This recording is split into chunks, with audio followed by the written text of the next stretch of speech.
Halo, assalamualaikum warahmatullahi wabarakatuh. Selamat pagi teman-teman petani santuy. Nah, kali ini kita sedang melakukan pengurasan kolam ya teman-teman. Ini kolam ikan nila, cuman di kolam ini memang tidak saya kasih aerator ataupun tidak saya kasih obat sama sekali untuk airnya. Jadi treatment airnya juga nggak ada. Makanya secara berkala airnya saya ganti di sini. Nah, ini kolam yang kemarin yang memang sudah jadi untuk biovlognya ini. Ada beberapa ikan gurame ya teman-teman dari kolam sebelah. Nah, dia lompat ke sini. Nah, ini kalau bisa dilihat ikan guramenya teman-teman. Ini satu kepala tangan saya nih. Tuh guramenya mantap nih teman-teman. Ada beberapa gurame yang lompat ke sini. Jadi kan memang di sini tuh sebenarnya saya kasih gurame tapi yang putih, yang kayak gini. Ada 3 ekor. Nah, yang warnanya biasa, yang hitam saya kasih ke kolam yang lain. Nah, karena ini kan pembatasnya tuh dikit ya dari kolam lain. Nah, cuma segini. Jadi kadang-kadang lompat dari kolam satu ke kolam yang lain. Dari sana sini. Gitu. Nah, teman-teman, ini kan nanti saya kuras kolamnya. Kemudian saya isi ulang pakai air pipa kecil ya, walaupun 2. Nah, idealnya itu memang pakai pipa yang lebih besar agar pengisiannya lebih cepat. Itu mungkin ada sekitar ukuran 2 dim. Ada juga di sini sebenarnya 2 dim tapi jarang dipakai teman-teman. Nah, cuma nanti gini, kita mau sharing gimana tips untuk pengisian air dengan menggunakan pipa kecil, air kecil, supaya ikan tidak stres gitu. Karena alhamdulillah selama ini saya ketika nguras ikan gurame maupun nila itu selalu memakai pengisiannya seperti ini 2. Dan ini alhamdulillah nggak pernah ada ikan gurame ataupun nila yang stres, mati karena stres kayak gitu teman-teman. Nah, makanya itu terus video ini sampai akhir ya, nanti biar nggak ketinggalan informasi bermanfaatnya. Oke.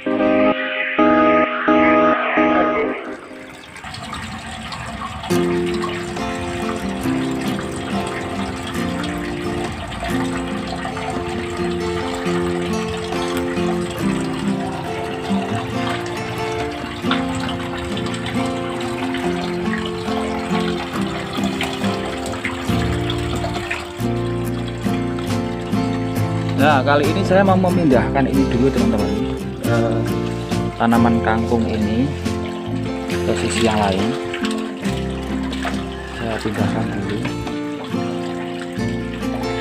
Nah, kemudian ini saya cuman nyemprot di sisi luar tembok, sisi dinding, agar membersihkan lumut-lumut atau kotoran yang masih menempel, membandel gitu ya. Nah, ini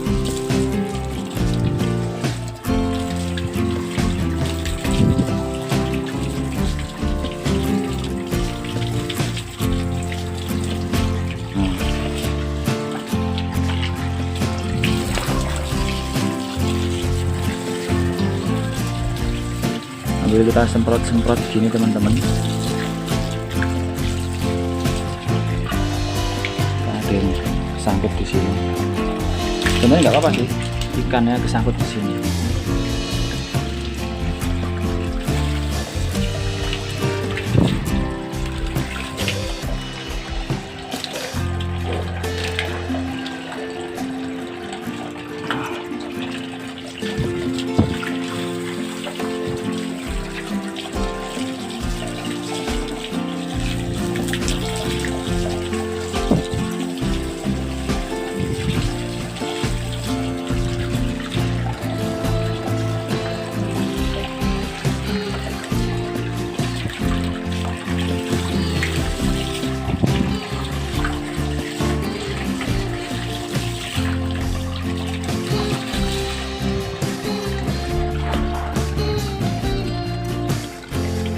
Nah, ini ikan udah ngumpul di sini.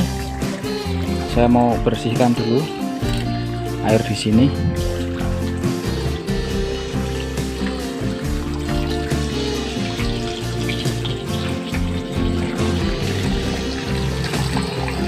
Ya teman-teman, ini sudah saya bersihkan bagian pembuangannya ini. Jadi saya geser dikit ikannya, terus sudah saya lancarkan pembuangannya.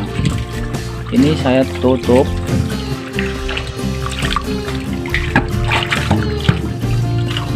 Nah ini ikan gurame yang lompat dari kolam sebelah mau saya pindah teman-teman, biar kumpul dengan sesama ikan gurame udah besar-besar.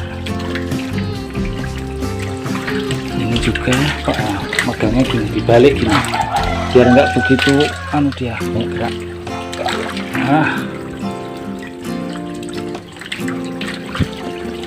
Ada 3 nih kan gurame yang di sini, sengaja saya biarkan karena warnanya putih, jadi agak beda ya dari warna biasanya.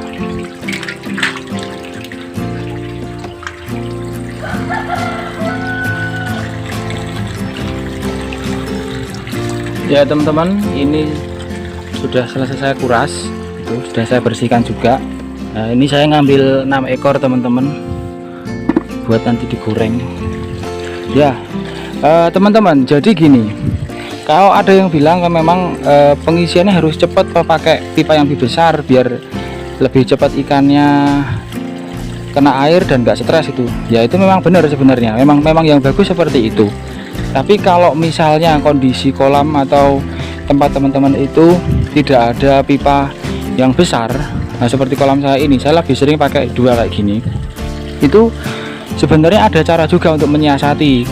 Nah ini kebiasaan saya, kalau saya ngisi ini yang penting berapa lama bisa cepat-cepat ikan itu terendam air itu. Jadi nggak harus sampai air benar-benar penuh sampai sini lagi gitu ya, sampai sini tuh nggak harus seperti itu prinsipnya. Cuma kira-kira kalau dengan 2 pipa dengan 2 saluran seperti ini yang kecil-kecil kayak gini, ini posisinya sampai sampai ikan benar-benar terendam itu sampai berapa menit gitu. Usahakan itu jangan sampai 15 menit lah gitu. Nah misalkan minimal terendam seperti ini kan sudah terendam ini ikan. Nah kalau sudah ikan terendam kayak gini, nanti jangan dipegang-pegang terus. Nah karena kalau yang bikin stres itu kadang-kadang bukan kondisi airnya juga, tapi karena faktor dibuat mainan itu loh. Nah apa-apa aja kan yang kalau dibuat main-main pasti nanti stres. Nah, makanya kalau ngisi ini ketika sudah selesai ya udah jangan dipegang-pegang, kalau bisa ditinggal aja. Jadi ketika pengisian nanti setengah 15 menit dilihat lagi gimana kondisi ikannya. Sebenarnya kayak gini udah nggak apa-apa, udah nggak stres lah kayak gini, karena ikan nila itu kan juga punya batas toleransi terhadap stres gitu. Jadi nggak ketika nggak ada air langsung stres tuh nggak juga, jadi ada beberapa menit lah gitu. Nah nanti sambil ngisi kayak gini, memang biasanya kan sengaja kalau habis ngisi kayak gini nggak saya langsung kasih full teman-teman, cuman saya kasih setengah dulu, nanti besoknya lagi kayak gitu. Ya alhamdulillah nggak ada yang mati. Nah itu teman-teman sharing dari saya. Jadi kesimpulannya kalau nguras kolam, upayakan berapa menit ikan itu bisa terendam. Jadi misalnya terendam itu kayak gini ya, nah jadi bisa berdiri tegak lah, bukan miring-miring lagi. Nah nanti habis itu jangan dipegang-pegang lagi, jangan diganggu-ganggu lah, jangan diserok-serok terus nanti, karena walaupun airnya udah terisi agak tinggi gitu, tapi kalau masih dibuat main-main ya itu nanti stres juga ikan. Makanya yang penting nggak harus, kalau nggak ada pipa yang besar, pipa yang kecil nggak apa-apa, tapi usahakan nih berapa menit kira-kira bisa terendam.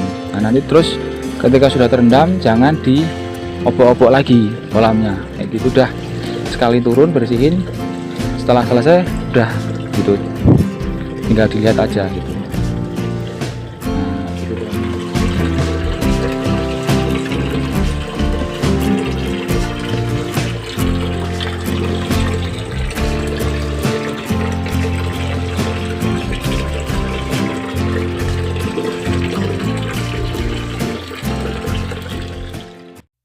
Teman-teman, ini kondisi ikan ya paling nggak ada sampai 10 menit ini untuk pengisian airnya, dan sudah terendam, ikan bisa berenang ke sana ke sini ya, berenang-renang kecil lah. Nah ini kan nggak perlu dipegang-pegang lagi, jadi insya Allah nggak stres kalau kayak gini. Nah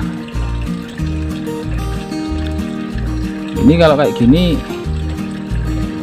salah satu buktinya apa, misalnya kok nggak stres itu biasanya dikasih pelet tuh udah langsung mau makan teman-teman. Nah ini teman-teman, saya udah bawa pelet nih, kita coba ya, tuh dia langsung mau makan teman-teman. Ya kan,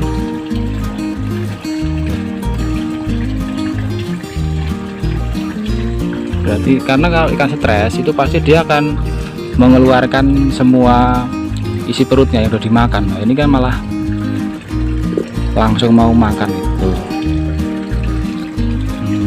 Ya kan, bisa dilihat sendiri. Nah si doyan makan teman-teman. Nah, tapi untuk ngasih makannya nanti aja, bagusnya kalau sudah setengah lah atau udah ya 30 cm atau 40 cm baru dikasih makan apa. Ini cuman saya tunjukin aja biar tahu kalau ikannya ini nggak stres gitu teman-teman. Oke gitu ya teman-teman, semoga bermanfaat dan bisa menjadi salah satu alternatif cara untuk mengelola atau mengurus budidaya ikan nila di rumah. Bila ada yang kurang tepat saya minta maaf, dan jangan lupa di subscribe ya, dukungannya teman-teman untuk terus perkembangan channel ini. Wassalamualaikum warahmatullahi wabarakatuh.